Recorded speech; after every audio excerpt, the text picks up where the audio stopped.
spy autofocus mostly on EWTN. Okay. Very good. Hey, friends, this is Dan and Stephanie Burke. You're watching Behind the Scenes Divine Intimacy Radio.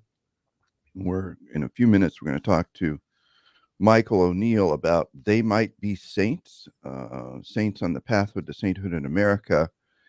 And we're going to tap into his expertise, which is fascinating to me, about how saints become saints, that sort of thing. So stay tuned. We'll be with him in just a minute.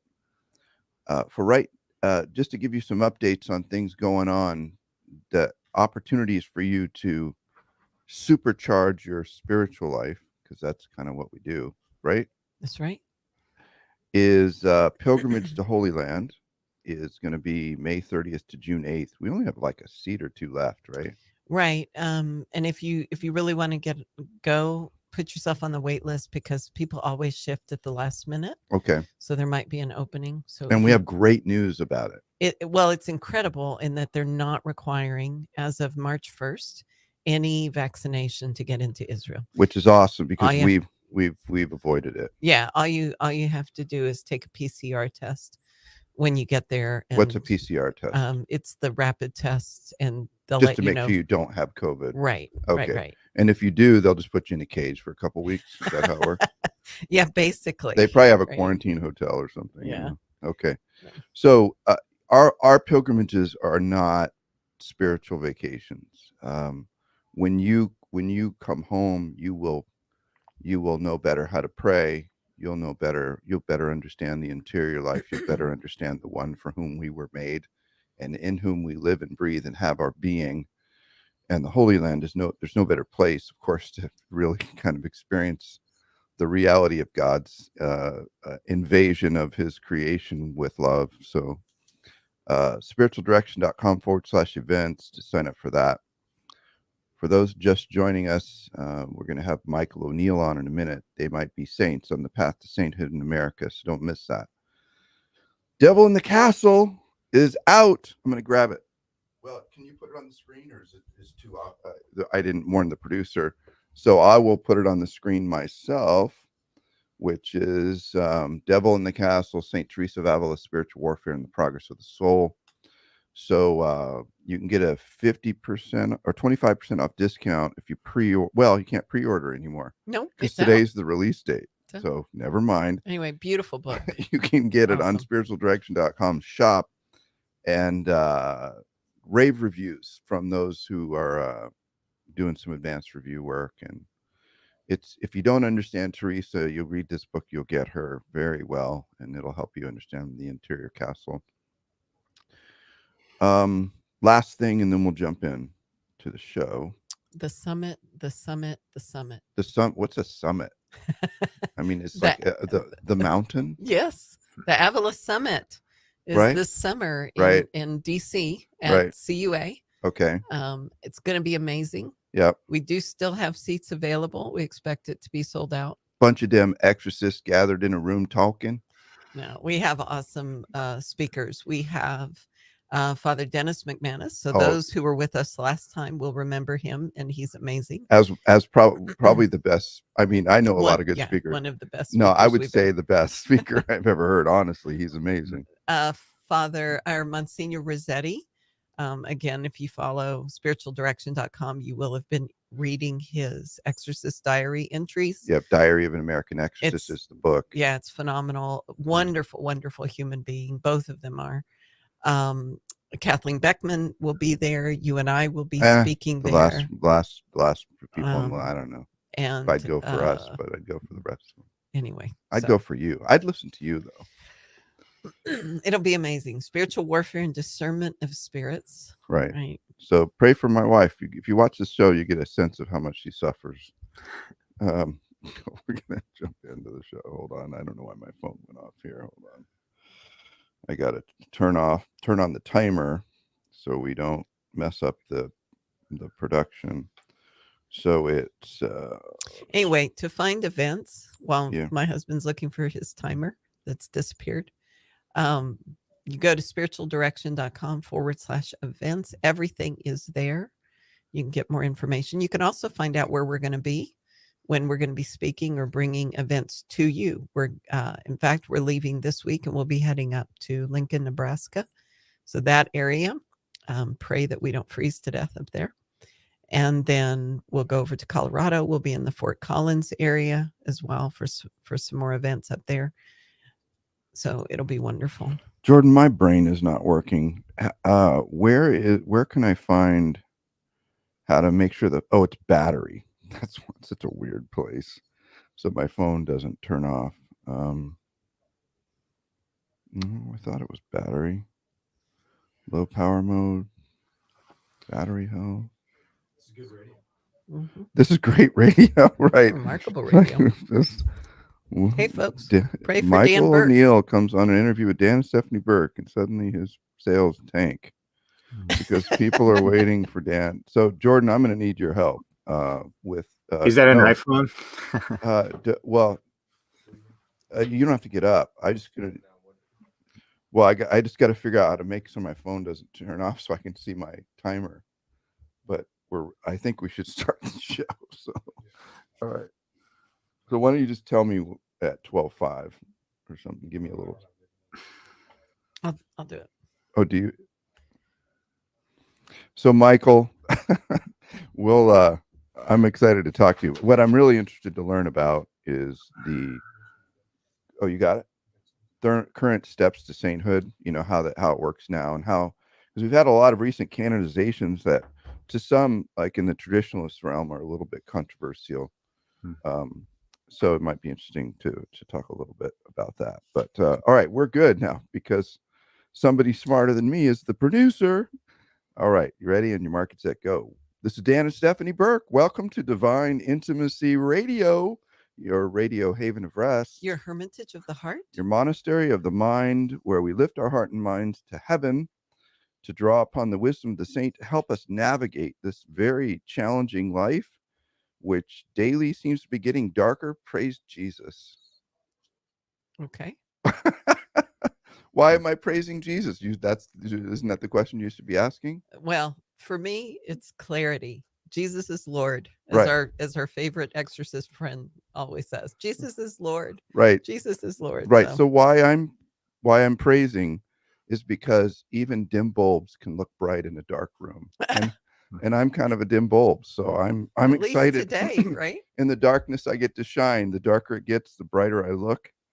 And on a serious note, that's true about the people of God. I mean, really, when it gets dark, people of God need to light up and light the way to people who are struggling and suffering. But why don't you tell people about our guest? Okay, I'm very happy to welcome Michael O'Neill, and he is an award-winning author, EWTN television and radio host, and creator of the popular miracle tracking website, miraclehunter.com. And I'm going to say that again, miraclehunter.com. He is the radio host of the Gabriel Award-winning weekly radio program on EWTN, The Miracle Hunter, Saturdays at 1 and 7 p.m. Eastern Time, and the television host and executive producer of the weekly docuseries, They Might Be Saints, from the lives and intercessory miracles of the future American saints. It's broadcast Mondays 11:30 and Fridays at 5 p.m. Eastern Time, and the new travel series Explore with the Miracle Hunter. So welcome, Michael O'Neill, author of They Might Be Saints. Beautiful book. Thank you. It's great to be with you today. So, Michael, I want to know, when you got a pretty long list. I was actually surprised when I cracked the book and looked at the list. There's one saint I want to talk about a little bit that's most interesting to me, but I was surprised at how many saints there are on the list that, and basically who the church has already made some indication of their holiness, right? That's right. And some people have asked me, who did you include in the book? How did you decide who, is worthy of mentioning as a future saint? But I put everybody in there. So that's all 24 venerables and blesseds. I have a chapter dedicated to the saints who already have been declared by Rome. And then the final chapter is about servants of God, people who may be a saint someday. So I tried to put everybody in there. So what I want to know is, you wrote nice summaries of their lives. the Augustine Tolton one was just beautiful. About I'll never forget this image of his mother never having rowed a boat, to escape the oppression, of the North, and get to freedom. Rowed a boat for the first time in her life with her little babies across the Mississippi River. Are you kidding me? Wow, amazing. So you do a great job of, writing these summaries. So as you were doing it, was there anyone that surprised you, or anyone that, because that touched me, and I'll explain the reason in a minute, but anything that really, any of them got under your skin, or you personally thought, I need to have a devotion to this saint, or I need to, Yeah, I think that Augustus Tolton is a chapter that everybody needs to read in the book. And that's our next episode of They Might Be Saints, the television series that'll air this summer. So we already filmed that one. So I'm excited to present the story of Father Augustus Tolton. But for me, Father Frederick Barriga is always an inspiration to me. He's known as the snowshoe priest of Upper Peninsula, Michigan. And I always like to make the comment that every time I think I'm doing enough, with the radio shows and the TV stuff, and, I'm doing enough to evangelize, you got to read the life of Father Irenaeus Barriga, because Frederick Irenaeus Barriga, because he came from Slovenia. He came to Cincinnati, and then he was sent up to the wilds of Upper Peninsula, Michigan, to minister to the Native Americans who lived there and the copper miners. And he was up at 3 and 4 every morning to pray for an hour or two. And then he would slap on these snowshoes and travel for thousands of miles over the course of a lifetime, just bringing the sacraments, building churches, spreading the gospel, saying mass in 4 different languages sometimes. I mean, it's amazing, his incredible life. So I feel very, he's a great intercessor for me personally. Well, the reason Augustus Tolton is interesting to me is Stephanie and I moved down to Montgomery, Alabama, and attend a predominantly, or a historic, Black church, been predominantly Black church. It's a church where Martin Luther King came on the march, and with the crowds, and camped out and all of that. And so and by the way, I will say a shout out to St. Jude, the most friendly church I think I've ever been in. I mean, I've been in some good friendly churches too, and they are wonderful folks and really welcomed us there. But why did you do this book? I mean, what's your motivation? To me, it's inspirational I think it should be inspirational to people to look and go, gosh, like St. Ignatius, well, what if I give my life to this? I could probably be a saint, That's right. I mean, I probably have different motivations, but one that I think is really important is, I think anybody who's a fan of sports, you know that you cheer for your hometown team a little bit more than the others. And so when we see Americans who are put on this path to sainthood, or who are canonized, we have a sense of American pride or Catholic pride when this happens, because it's kind of exciting to think that these people walked amongst us on American soil. And for the average person who thinks of saints as, these people who lived centuries ago, maybe in across the pond, these almost plaster images of saints with the painted halos, some Italian nun or priest, who we could never be like because we're just regular people.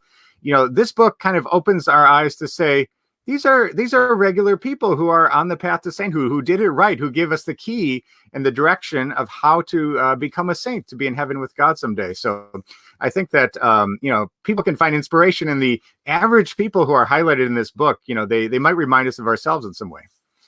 Yeah, I think that's a beautiful point to make. And actually was what I was thinking about when you think about St. Ignatius of Loyola and how he became a saint by reading the lives of saints. That was his inspiration that helped him to discover so much. And so a book like this is really important for us, because we can read and be inspired and dream a little bit and wonder about where the Lord might be leading us. We might see ourselves in some of these stories and say, oh, maybe this is how the Lord's calling me. And if they can do it, we can do it too. And I think it's just so important that we understand that saints are real people. They're real people, and they had real lives and real difficulties, and they had laundry and dishes, and in some of them had in-laws, some of them had brothers and sisters, whatever it is that challenge us in our day-to-day and make it feel like we'll never get there just because of our own weaknesses and the problem with concupiscence. But anyway, I just love it. I think it's a great, it's a very, very necessary thing. And we just really could spend the rest of our lives and not exhaust the richness of the saints, and understand, how that can help us in our walk. So let me ask you about this. It's my understanding that the sainthood process has evolved over the years. So what are the 4 steps in the current process for those of us who are a little ignorant in this area? Help us understand, how do saints become saints? Thanks. It's a good question. And when I wrote the book has these 24 chapters that are short biographies of these Americans, incredible Americans. And I've encouraged some people just to flip ahead to these stories, because that's where the book is really fun. But people do have this question: how are saints made anyway? How does this come to be? Some people might have the concept that, somebody whispers in the ear of the Pope and the Pope says, "That sounds good, let's make that person a saint," and then he canonizes them. Well, it doesn't work that way at all. It's often, years or decades or even centuries that it takes for somebody to advance through the 4 steps. And over the course of church history, we have the early church. There were martyrs were the ones who were canonized, and then later those who lived lives of heroic virtue were recognized. But it wasn't until Prospero Lambertini, who is an Italian cardinal born in the 1600s, that he sort of revised the way the church looks at miracles specifically, and also the canonization process. So in the new canonization process, which has been most recently modified by Pope John Paul II in 1983, we have 4 stages in the sainthood process. The first is servant of God.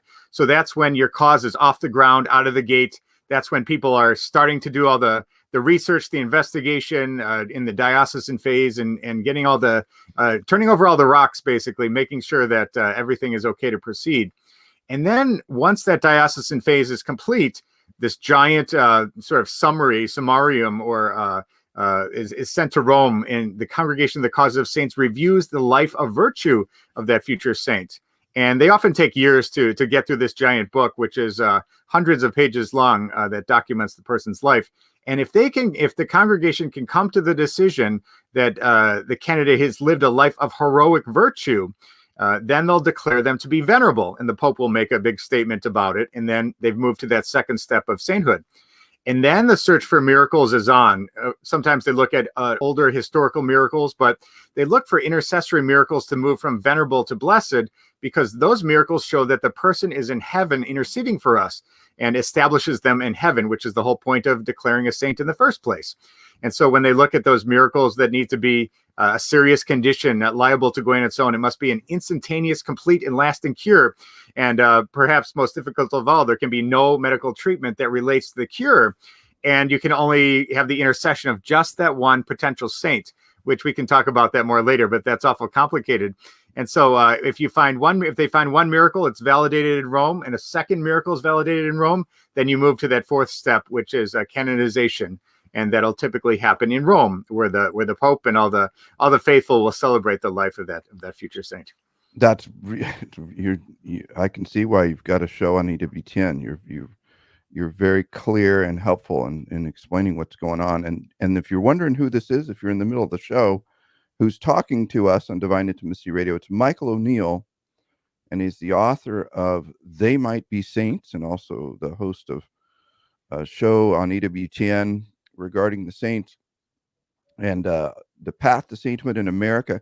Inspiring book, I would say. I don't know, Steph, to me, I'd love to get this in the hands of like required reading for a Catholic high school. Have you heard of anybody doing that?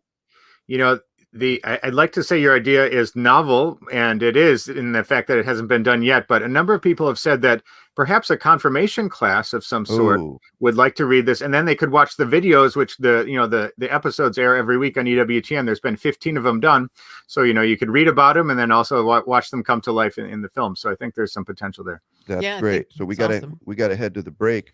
Okay. When we get back, we'll talk more about the process of canonization. And I'm going to ask you how many of the servants of God there are, because that is a long list. That's very cool. So we'll be right back. So, and I did name them right. Servants of God, right? Correct. Mhm. That's the list in the back of the book. Yeah, that's the final chapter. Okay. So so we want to come in and we're going to do 3, right? We've finished 2. Right. So We need did to we go did to that. 3, So right? you're going to do 3 after Uh-huh. I bring us back in. Mhm. Okay, and your market set go. This is Dan and Stephanie Burke. Welcome back to Divine Intimacy Radio, your radio haven of rest. We're here talking with Michael O'Neill about a really fascinating book, I think, especially for Americans. I know people listen to us from all over the world, but for Americans, in terms of inspiring us to be saints, this book is great. And I want to reiterate a suggestion before the break. This would be great for a confirmation class or a high school, or what's the last grade of of the schools that you last oversaw? What Well, was that? Eighth middle grade? school is 8th, or and some middle schools have up to 9th grade. Ninth But grade. yeah. But the I mean, any age after that is going to be awesome. Young adults, these are amazing because of the age of these saints. So I wouldn't relegate it just to schools, but anybody. confirmation class. I'd love to sit all afternoon on a Sunday and just read it cover to cover. Right. And then, as we talked about, Michael has a show on EWTN. So you could watch the show, read the book, combination to get the full effect. So it's very cool. So back to the canonization process. Stephanie has another question. So I want to know how the church validates intercessory miracles, because that's just really beautiful. The way you were describing it and thinking about, oh yeah, that's right. That's how we confirm that they're actually in heaven. So we need specific miracles, and we need to know, okay, it's only that saint. Because if you're somebody like me, when I pray for intercession, I have pocket saints, and I have like 25. And so, when I go into prayer, I'm naming all my saints. So I'm not really sure who's answering me sometimes. So how do we validate that it's actually that particular person, that soul? It's a great question, and I like to joke about this too. When I'm in need of some help, I'm praying to all my friends, the saints in heaven, hoping that somebody up there picks up the phone, because I need the help badly. So I might do a scattershot approach and approach all my favorite intercessors. But when it comes to sainthood miracles, you think about it from a practical point of view. Imagine that somebody was cured of cancer and they went to the Pope or went to the bishop or went to the cause, and they said, guess what? I have a miracle through this potential saint, but I also prayed to St. John Paul II, Mother Teresa, St. Therese, St. Francis. But I really think it's that, that future saint who did the work. They might say, congrats on your miracle, but we can't use that one because there's no proof. And so it's really complicated with canonization causes, is because you have to pray to just that one saint, and all your family and all your friends have to pray to just that one saint. If there's any word that gets out that somebody else was praying to somebody else, they're not going to count that one. And in the book, They Might Be Saints, I actually include at the end of every chapter an intercessory prayer and the contact information, the website, the mailing address, and the email address of every cause. So let's say you read the book and you said, I kind of like that future saint, that Miriam Teresa Demjanovic.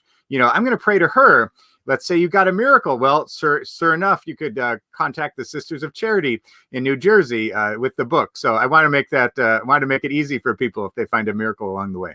That's awesome. I that's just really remarkable. What a great detail about your book to have the particular intercessory prayer for each one of these individuals that might be saints. That's awesome. It's very cool, but you have to, what's interesting about that, you sort of got to take a risk, right? So you can't include all but I imagine that means you have to be fairly convicted that that person is the one to be praying for you, in order to set aside all your other pocket saints. And yeah, I mean, I think the thing to keep in mind is that God is the one who heals, right? Yeah, we just ask them to intercede. So. Yeah, very good. That was a good point. Okay, so tell us about how many servants of God are there right now.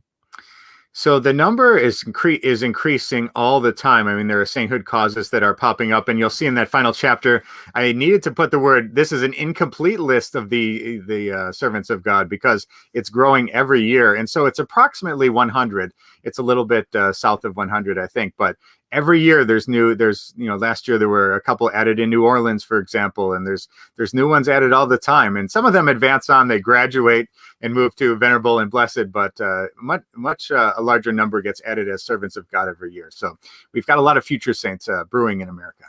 That's awesome. Okay, so brewing in America. So who would you predict is going to be the next American saint? That's a great question. If I were to take this to Las Vegas and set up some odds, I would predict. You have to pick a blessed, right? Because a venerable doesn't have a miracle yet, so you need a blessed who's got one miracle under their belt. And I think that it probably would be somebody like Father Michael McGivney, the founder of the Knights of Columbus, because you have such, it's the largest fraternal organization in America. And to think you have all those people praying for his canonization and for his intercession, I'm pretty sure that his door gets knocked on as much as anybody. So my money would be on Father Michael McGivney. Well, and the fruits of what he set in motion are quite extraordinary. It strikes me that this book might also be given to someone, because I have someone particular in mind, to reignite or draw them back to the faith, or maybe introduce them to the Catholic faith. What's your sense about how effective that might be? I think it's a really smart idea, and I've started doing this myself. Of course, it's my book, so I'm happy to give it out. But what I've been doing is I've been putting a bookmark in the chapter that I think relates the most to the person. And so, for example, there's a chapter about Blessed James Miller, who's a martyr from Wisconsin, and he was a real handyman. He was just a guy helping around and helping out the other priests and building the chapel, building the school. And I gave this to a friend of mine who does construction, because I thought maybe that would resonate with them. But I think when we try to clobber people over the head with theology and dogma and doctrine, there's a very rare person who's going to say, yes, you've convinced me. Yes, you've got me. Now I know how I want to believe. But the stories of people who love Christ and who did it the right way and who were real saints, I think that can be inspiring. And the chapters are short and interesting, I think. So I think that anybody could read just one chapter, and maybe that'll bring them to knowledge of the saints and to Christ himself. So we're coming down the stretch for the show, and I want to be careful to make sure we don't miss a few resources for folks who find this interesting. Aside from buying the book, which you can find at EWTN's religious catalog, how does the book connect to your show, They Might Be Saints? And just curious how you're deciding who. I mean, you have so many. How have you decided who you're going to do first, second, third on the show? Well, we've definitely talked to many of the causes, and there are future ones being considered right now. We've done 15 of them so far, so the show is off and running. And I think that if people go to theymightbesaints.com, they can see when the next episodes air. And every week, Fridays at 5 p.m. Eastern time, this program airs, so people can really watch the show and then read more in the book. If they say, "Hey, that saint's pretty interesting," they can get the full scoop by reading the book.